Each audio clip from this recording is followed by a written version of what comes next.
Goslins on Eurosport was brought to you by BetAtHome.com. Life is a game.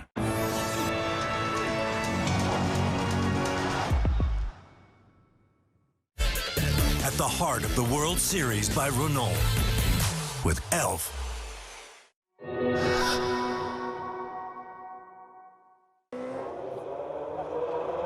Welcome to the final race of the Formula Renault 3.5 category here in Jerez in Spain, under dark skies all weekend and in fairly humid conditions. We've seen some very dramatic racing. Now we get to the final race of Formula Renault 3.5. Martin Haven and Ollie Hancock ready for the cars to come out onto the grid at this classic Spanish circuit. 40 minutes plus a lap, the threat of rain in the air. Ollie Rowland on pole from Mathieu Vazivière. Nick de Vries third fastest in this morning's qualifying, and Ollie Rowland of course already the champion. But for Nick de Vries, for Dean Stoneman, Igor Orodchev and Tio Elinas, covered by just 12 points, the battle for third position in the championship is very much alive, and you might think that de Vries on third spot on the grid might have the upper hand, but Vazivière, who lies second in the championship, and Rowland, our championship leader, are at the front of the field. So here is what happened a few minutes ago at the start. Good getaway from Ollie Rowland. 1, 2, 3 in the championship, 1, 2, 3 into the first corner, but trouble behind. Dean Stoneman with the yellow nose already bobbling around in the middle of your shot. Made contact with one of the Tech 1 cars in front of him. Nicholas Latifi didn't get a good start and was very slow away. Stoneman went around him and unfortunately cut back in when Latifi's car had started rolling. Stoneman with damaged suspension. Ollie Rowland leading the race. Nick de Vries in second, Igor Orodchev in third, and Mathieu Vazivière, who started second, in fourth. But as Orodchev's cold tyres failed to give him the grip he wants, Vazivière tucks in behind, down from turn 5 to 6. He looks inside and can't quite squeeze through, so behind him, great start from the number 5 car of Nicholas Latifi. Latifi coming up from 7th on the grid. Ollie Rowland clearing off very quickly ahead of Nick de Vries. Well, the pit stop window will open after lap 4, this pit stop race, the final encounter of the season. Ollie Rowland looking for a 9th season win here in Jerez. He already beat the all-time record for wins in the season with his 8th win yesterday. Nick de Vries in second place, looked very strong in qualifying, and Ollie Rowland goes off, out of shot, de Vries in the lead. So Ollie Hancock, dramatic opening lap, and Ollie Rowland dropping it before the end of lap 1, out of the lead of this race. Bizarrely, with Ollie Rowland coming out out of the chicane, just vanished into mid-air. It's sort of hard to know where he is and where has he ended up. Well, we're back with live pictures now. There was a brief safety car as Dean Stoneman returned to the pits. Nikita Zlobin crashed out in his Pons racing car. Alfonso Chelis Jr. has also pitted with damage, and so too has Aurelian Panis. And so this is the state of play with the race now. The 2 Gigonia IAM cars there. Tom Dillman ahead of Sean Gilale, but it is Nick de Vries that leads. Fastest race lap last time round to pull away from Igor Orodchev. Mathieu Vazivière in third and Ollie Rowland in fourth. And Rowland now with spots of rain on the camera lenses on 2 or 3 places on the track. You've got to make the call on when you make your pit stop, and presumably, Ollie Hancock, now what you want to do is stay out as long as humanly possible so that you know which way the weather is going to go, because right now you'd have to change your tyres and stay on slicks, but if it starts to rain properly, you want still to have your mandatory pit stop so that you can then change to wets if you have to. Yeah, absolutely. You want to have the cool wide open, and you want to be able to adapt and go either way. What you'll find with Ollie Rowland is actually there's no risk for him anymore, simply because he's won the championship. He can take any gamble he likes. It's going to be down to Fortec Motorsport crew to call the shots. But actually, you see water still coming up off the back of the tyres, leaving the chicane. Yeah. Openly, if I was in Ollie's position, I would run the first stint as long as I possibly could, allow allow any opportunity for rain to come down and make that one single stop. If you make 2 stops in only a short race, you're out of sync and it's game over. Well, you can see there are a few spots of rain. That's not going to be enough to render the slicks irrelevant. They will still work, but there are more spots of rain now and on more cameras as well. Early on in the race, first couple of laps, it was just on one camera, but now pretty much everywhere. You can still see, as we ride on board with Tom Dillman, though, he's got full control of the front. I mean, this is a big, high downforce corner, and there's no danger with the car slipping wide. Nick de Vries romping away out front at the moment. Another purple first sector. I mean, this is just throwing down a string of fast laps. He was very quick in qualifying, but he wasn't the last guy to start his set of qualifying runs, and as a result, he didn't end up with the outright fastest lap. No, I mean, he was the car to be watching all the way through qualifying. He certainly came out the pits on a fresh set of wet weather Michelin tyres. We saw the mechanics make a front stack roll bar change. It made the car look absolutely superb to drive, and just because he is slightly out of sync, crossed the line at the wrong moment, he couldn't take that pole position. Well, Dean Stoneman won't score any further points. Nick de Vries remains in third in the championship because he's outscoring that man, Igor Oruchev, who could close on him, 15 points behind now, but he would obviously need to be at least third with no points for de Vries to even equal that margin. So effectively, Oruchev needs to finish where he is now, with de Vries failing to score a point to be able to overhaul the Dutchman for third in the championship. So de Vries the leader, and 0.24 ahead of Oruchev, and behind him Vazivier in third and Roland in fourth. Well, making a roll of the dice early, Roy Nissany, the orange and black Tech 1 car, and Marlon Stockinger at Lotus. Well, those guys are not going to feature particularly strongly in the championship, but how will an early pit stop affect them? They'll both be going for rears. You won't go for right sides only here. It's a rear tyre that takes most of the aggravation. And they come out about a car length apart, which is how they came in, really. So good work by Tech 1 and by the Lotus team in the pit lane. Looks like the Tech 1 guys may have had a little bit over the top of the Lotus guys. There's a small gap that's just appeared on the pit lane exit. Oruchev, second place in the white, red and blue Russian colours car, the SMP racing machine, being run by Arden Motorsport out of Banbury. And Mathieu Vazivier behind in the Lotus car, the black and gold of Lotus. And are we going to see the name of Renault over the door of Lotus's Formula 1 team soon? Seems as though the team that was Benetton, was Renault, was Lotus, could go back to being Renault once more. More rain down there by curve 11, by the Ayrton Senna chicane. But again, Ollie, you know, it's on your visor, but it's not enough that you've suddenly got massive understeer or you shoot off the track under braking. No, the first thing that's going to happen as soon as water starts to come down, we can see that we've got 3 or 4 spots on the camera looking over the start and finish straight. What happens is the water will come down and it will reduce the track temperature. That drops, which will in turn drop your tyre temperature as well. But because these tyres are running at near 100 degree in temperature of surface pressure, it burns through the water immediately. It turns it straight to steam, and actually you can still push as hard as you like on a dry tyre with a wet surface as long as it's hot. Maintaining that tyre temperature will be the hardest thing for these guys to do. Absolutely. At the moment though, they've got full grip. It's getting all the lateral movement and all the braking movement it needs in the carcass to keep the heat in there. And the big grain in the asphalt here will absorb this water as it drops. The raindrops will just sink down below the track surface level, so even on the racing line there'll be somewhere for the water to go. Shouldn't be too much of a drama. Tom Dillman here in 8th position in the corner I am with Carlin car, and into the pit road comes the second of our Tech 1 cars.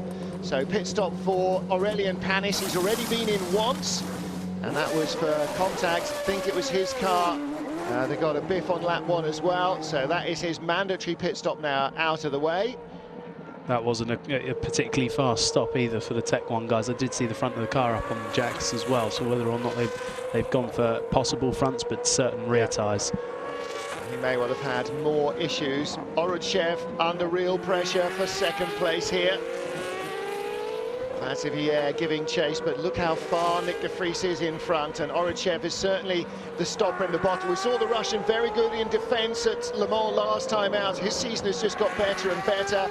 Big lock up there. He managed to shut the door on Vazivier, but you sense that the Frenchman is going to go over-under somewhere here, isn't he? He's certainly going to give it a good go. He struggled into turn 1. There is still standing water on the inside line into turn 1. That would cause the second place car to just break that little bit early, be that little bit more cautious. Vaxivier on the outside, trying to take the normal line, has a more efficient racing line. But actually, whilst we're seeing these two squabble, you can see the number 4 car of Ollie Rowland in the background closing very, very quickly. Vaxivier takes them in both hands and goes the long way around the outside at 6. Not enough grip on the outside compared to the racing line. In the wet, that would have worked for him. There would have been much less traction for the Russian. But he holds on, and as you say, Rowland is, well, he's playing a weather game. He's staying in touch, but not so close that he's going to get caught in their accident if and when it happens. As soon as something happens, Ollie's there to pounce. He will jump on them and take the position. A few more spots of rain coming down here in what's been a very wet weekend in Jerez. Nick de Vries leads the race and has again gone faster on the last lap than his previous. So he is setting sector after sector of blistering times out front. He's now nearly 6 seconds in front. In fact, it'll be more than 6 when they get to the line of this battle for second. Red, white and blue car of Egor Orudchev, number 6 coming towards you, and then the number 9 Lotus of Mathieu Vaxivier. Ollie Rowland in 4th, the man who led the race on lap 1 and then got it all out of shape, exiting the chicane and just shot off. And Vaxivier, all that hard work undone as he makes a mistake there. Out goes Jasman Jafar, quick pit stop from him. There's Ollie Rowland's teammate at Fortec. Neither of the cars in the traditional red and white of Fortec Motorsport. I'm not sure Richard Dutton particularly matters. The team have won the team's championship here for the first time ever. Richard Dutton himself down on the grid just before the start of the race. So many Fortec teams, Ollie, running in so many different championships around Europe that you don't always see him. Tom Dillman lunges around the outside of Gustav Malia, the second Straka car. That's a job well done. Good run from him. Fantastic move into corner 6 and 7. Clean bit of driving there by Dillman, really, wasn't it? You can see from his onboard, there's still damp patches moving, looking around different sections of the circuit. One part is dry, the next bit slightly damp. Keep your eye on Dillman. He's looking fairly racy at the beginning of this race, not exceeding track limits. The car is moving around, but he's pretty quick. Should have won yesterday, but a puncture dropped him out of contention, and Ollie Rowland was there to pick up the pieces. I mean, tell you what, Nick de Vries, he's got everything going for him in this race. He clearly has the fastest car on track, but the battle for second, third and fourth is slowing these guys up. De Vries is just getting more and more clear air to run in, just pulling away. Tom Dillman pits from 7th. Gustav Malia, who is just passed, pits from 8th place as Nick de Vries continues to lead here in Spain.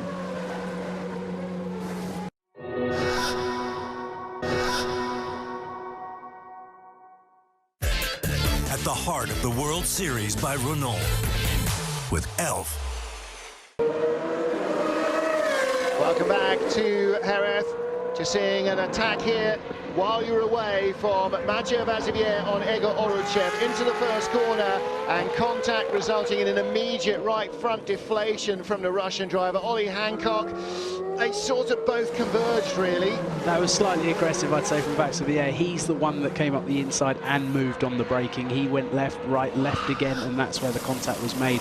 I think Orudchev was the sort of innocent party in that.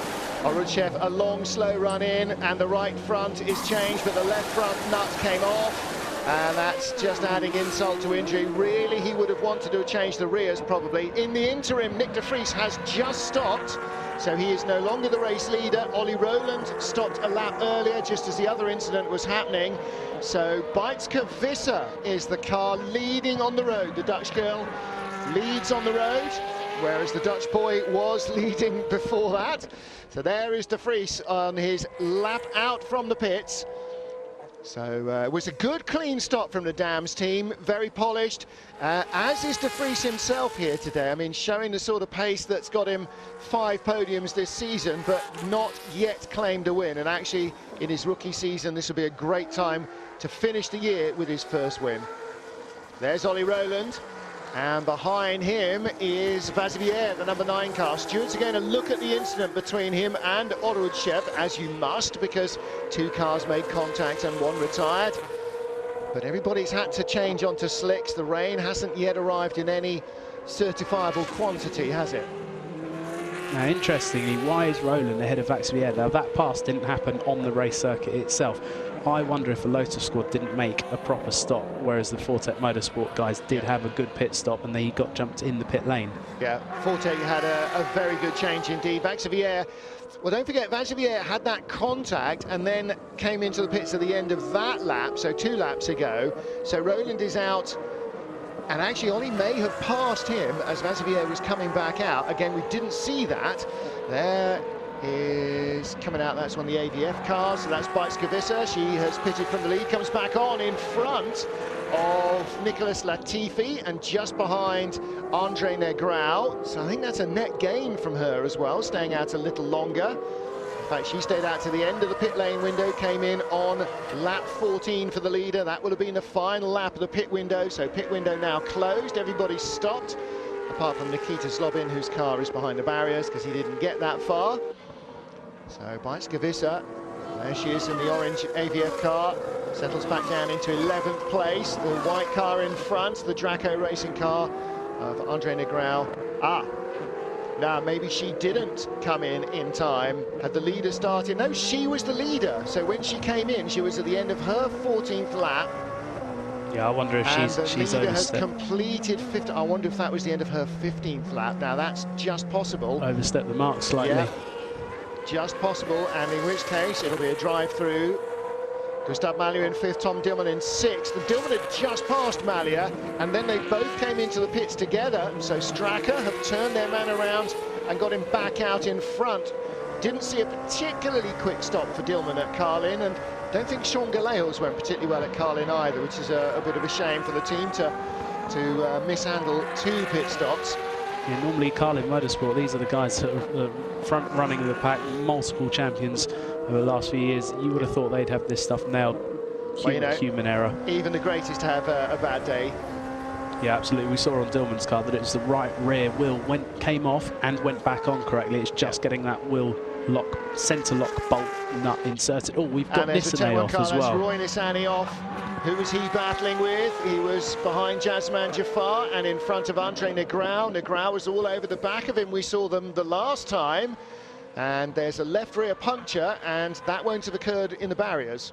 No, it's a shame, actually. He was a huge gainer on the start, came from almost dead last. He did start dead last in 19th and finished the first lap in 10th. There's a left rear puncture already when he goes off at turn 1, which means that there could well have been contact before that in the previous corner, because you still saw that Andre Negrão was right behind him, as he was the last time we saw them. Now, this might bring out the safety car. I'll rephrase that. This should bring out the safety car. In fact, I'll rephrase that again. This must bring out the safety car, because we've got a crane in the gravel trap. And to say that a car's not going to go off there is rubbish, because he's going to recover a car that's gone off there. Well, we've had this a few times already this season, haven't we? Yeah. And, safety car. Yeah, it's out. It should do. It's correct that the safety car has come out. Safety car, you could hear it as Nick de Vries back right off the throttle there. The safety car has to be notified. It has to be scrambled before you send a crane into the line of fire of the drivers, though, race directors. Please. Yeah, they have got this slightly wrong. And put the safety car boards out the same moment. OK, Nick de Vries was halfway around the track. OK, there was nobody coming down the front straight. However, that's not necessarily always the case. No, it doesn't matter. There's always the risk of a mechanical failure. Or like you saw that Nissany went off with a left rear puncture, zero contact of anybody else. You're absolutely right in saying that they must lower the pace of all the cars before they put the tractor out. Yeah, exactly right. Slow cars down, then put something dangerous in the gravel traps. It's not inherently dangerous, but that didn't save Jules Bianchi, I'm afraid. You can't take those risks with drivers' lives. We'll take a quick break and allow them all to calm down a bit.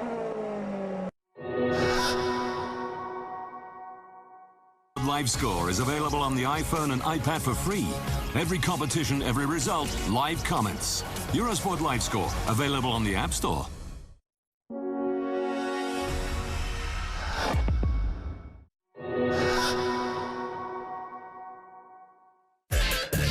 heart of the World Series by Renault with Elf.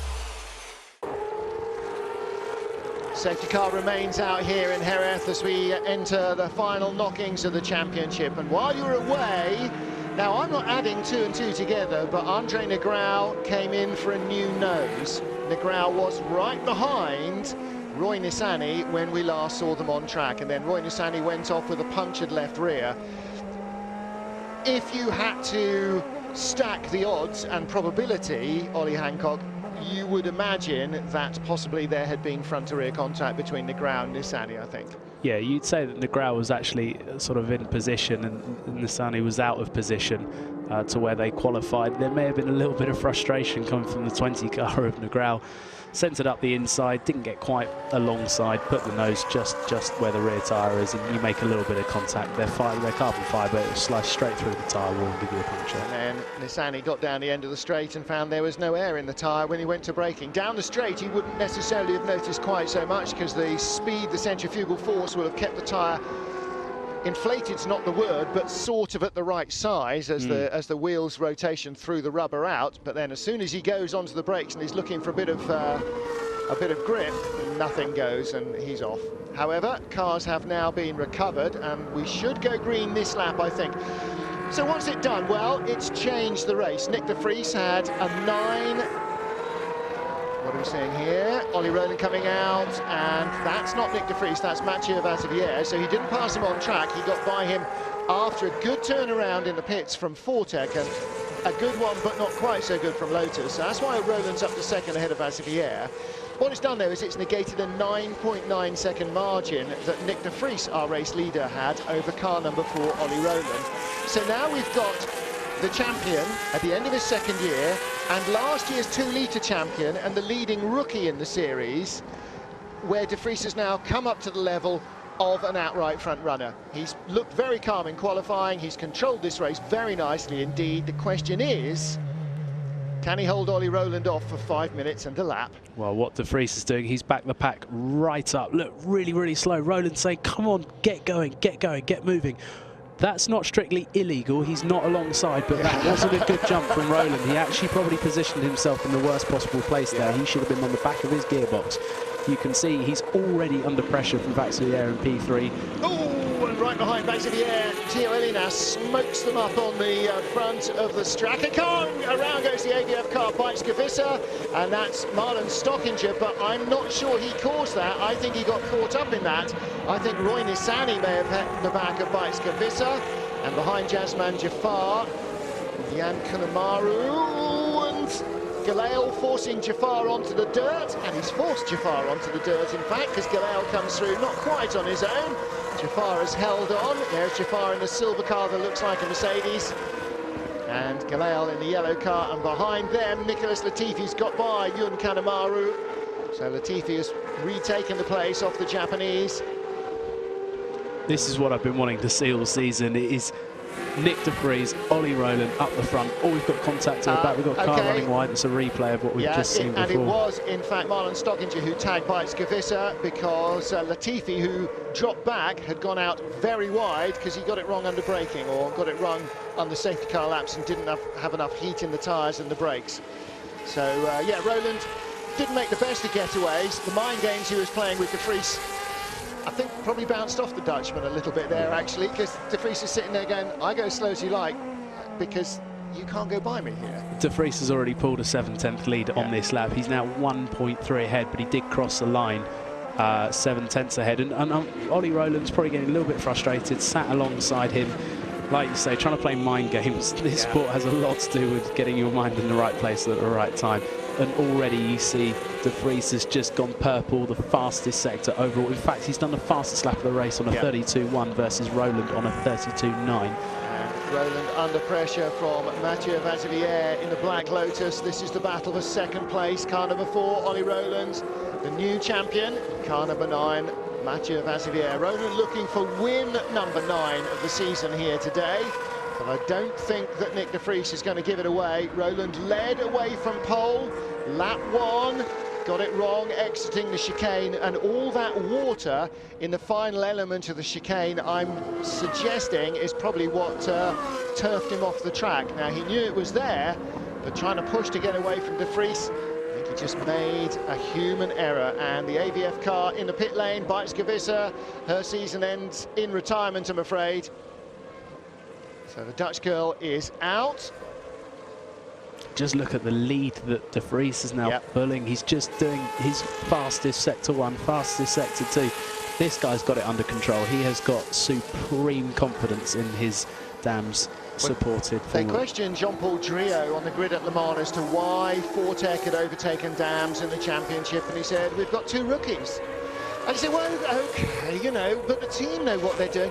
Yes, but they've got to be driven by what the driver is doing to a degree. Yes, the engineers know what a good car was last year, but it doesn't necessarily make it a good car either for this year or for these year's drivers. Not sure whose nose flap that is, but I could guess it came off a Lotus, probably. And so with 2 rookies, neither of them knows what a good 3-point car, 3.5 car feels like. So you sort of just, you're constantly fumbling around the sweet spot and maybe not quite there. And I think that's been the story of the season for Nick De Vries and Dean Stoneman, is they've been sort of there, whereas Ollie Rowland's been always there. And that's a big, big difference. But De Vries now does seem to have a bit of a handle on the car.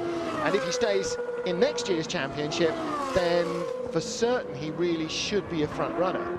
Yeah, I think that the whole key to what you're saying there, Martin, is the word team. Yeah. It's a collaboration of everybody together. You can have the best driver, the best engineer, but if you haven't got the right mechanics to bolt that car together, it's not going to be quick. And it's exactly the same. If one of those elements is missing, forget it. You're not going to win races. Especially where the cars are the same. You know, if you put any of these guys in a Mercedes Formula One car, they've still got the fastest car. Here, you can swap them around, and all the cars are still the same. I mean, we talked about this earlier on while we were having a bit of lunch before the race, is you can get Ollie Rowland and 1 engineer, and you can put him into Pons. The car's the same, the engine's the same, the chassis is the same, the aero's the same, the tyres are the same. It's just a sweet spot between driver, engineer and setup.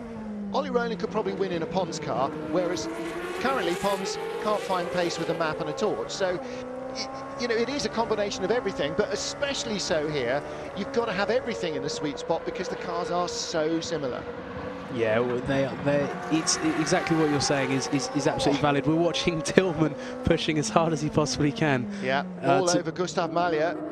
That's for P5 as well, isn't it? And you can see that Malya's really struggling with his car. He's having to use every last inch of the circuit. Well, another rookie, and Straka, a relatively new team to the championship. So Malya, bit of 2-litre Formula Renault defending there, nearly had Dillman off, and Dillman on the outside line, almost paying the price. Leaders on the final lap, so Dillman's not got long to get on with this. This is a long shoot down from 5 to 6, around the outside.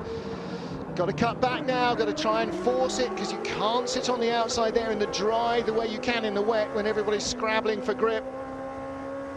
That's impressive defensive driving by Malya for P5 there. Yep. You see that Dillman had better traction on the way out of the corner, but because he was on the right-hand side of the circuit, it's a left-hand corner going through, he was out of position. There is your race leader. Nick De Vries has pulled away by 2.8 seconds, 2.6 seconds rather, from Ollie Rowland. And again, faster on this lap. Rowland's last lap was his fastest of the race. But as the checkered flag waits, Nick De Vries is going to win the final round of the championship. He's had 3 second places, 2 thirds, and now a win. And Rowland inches in front of Mathieu Vazivière, 75 thousandths the difference between them at the line.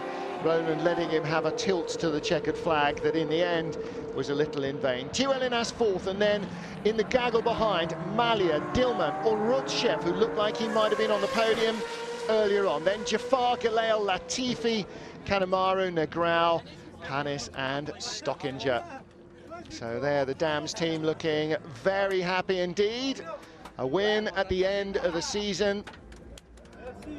And Nick De Vries, well, yeah, if he comes back and stays with Dams, he could be a real title favourite next year. I think so, definitely. I would say Nick de Vries had that under control. I will give him driver of the race there. Every single lap went quicker, still going quicker for fastest lap. Yeah, on the second to last lap. He looked like a champion in that race, didn't he? So if he stays here, wherever he goes, maybe GP3, maybe GP2, we'll have to wait and see how his career pans out.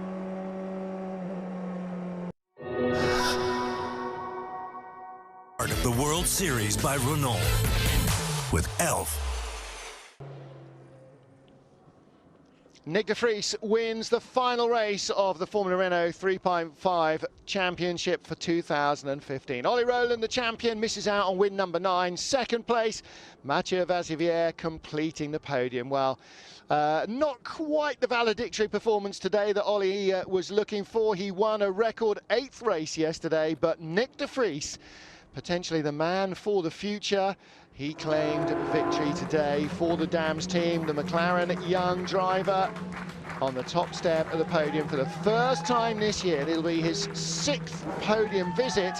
So he's been in the sweet spot a few times, but Ollie Hancock, never as sweet a sweet spot as today, not this season. You can't beat your first victory in any championship. It's like climbing a mountain that you can see the top, but you can't quite get there, and your stars have to align to be able to make the crest and fall back down over the other side. Nick will come into next season, and whatever he does, fully confident. If he comes back to Formula Renault 3.5, he will go in as a championship favourite. Yeah.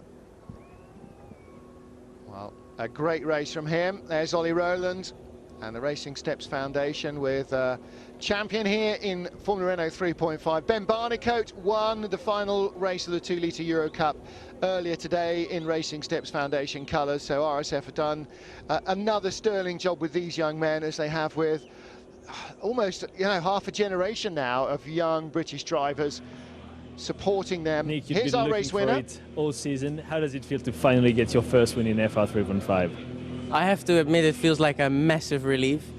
We came so close in the first weekend, and after that we've been consistent in the front, but never really been able to bring back home victory.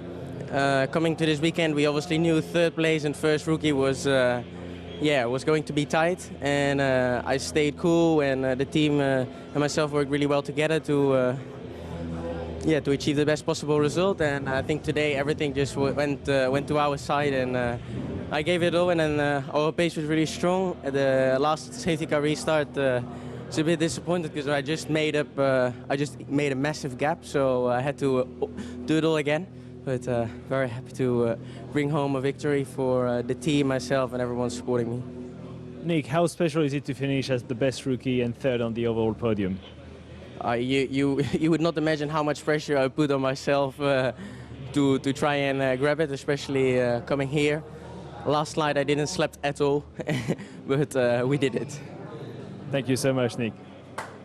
A very affable young man, and really turning into a very, very good racing driver. Great start. Trouble for Dean Stoneman behind, ended his championship very early on. But Nick de Vries into second place at the start. Ollie Rowland looked at the beginning of the race, Ollie Hancock, like a race winner, but it only lasted until he got to the chicane on lap 1, and then he disappeared from our screen, from the lead at least. Yeah, I mean, Ollie Rowland was pretty dominant on the beginning. You see here, snaps the car to the left-hand side, bounces through the gravel, and you see de Vries did exactly the same thing, but because he would have seen Rowland do it, he would have learnt very, very quickly to have a bit of caution coming out of that chicane. Yeah, a fraction of a second extra warning that the car's going to get sideways is sometimes all you need to survive it. Safety car after an early incident, and then we ended up with a good battle going on into the pit stops. The second safety car for this. This still to be examined. Contact between Orichev and Vazivière, and that's cost the Russian any chance of a podium. Very, very small amount of contact that, but that's all it needs. Just pops a tyre off, and this is where you see the pass of Ollie Rowland and the Fortec guys getting ahead of the Lotus of Vazivière just a bit quicker in the pit stop, and that's all that Fortec needed with Ollie Rowland to finish on P2. So Vazivier gave everything he had. Ollie Rowland held him off. The Fortec car perhaps not quite as dialed into the conditions as he would have liked. Late safety car for this incident. Roy Nissany going off. Left rear puncture caused the off, not driver error there. But Andre Negrão, a lap later, coming in with damaged nose on his car. That suggests that the contact had happened as a result of that. Weizgewisser getting tagged out by Marlon Stockinger away from the restart. But Nick de Vries, as he said, lost a 9, nearly 10-second margin, but raced away again to rebuild that after the second safety car and take victory. Ollie Rowland second, Mathieu Vazivier completing the podium. So Nick de Vries looking like a certain championship front-runner should he come back next year. But it is Ollie Rowland who is the champion. Mathieu Vazivier hangs on to second spot. De Vries cements the third spot, and he is the best rookie of the season. And that is it then for the Formula Renault World Series. Next year, without Renault's implicit and marketing support, the championship will return under the guise of the man who's run it for the last 15 years, RPM's Jaime Alguersuari Sr. Yes, father of that, Jaime Alguersuari. And they intend to have Formula Renault 3.5, the 2-litre Euro Cup and everything else involved as well. So it's going to be an interesting season for everybody involved in the championship, for the running group, RPM, and for the teams and the drivers involved. Fortec win the team's championship. And I'd like to say thanks to Ollie Hancock for being with us this weekend, to Tom Gaymore for his coverage during the season, and to you for being with us as well. Whatever next year brings, should the championship be back in this current form, we will be delighted to bring it to you on Eurosport. Until the next time, from Martin Haven, Ollie Hancock and the rest of the team, it's goodbye, adios from Jerez.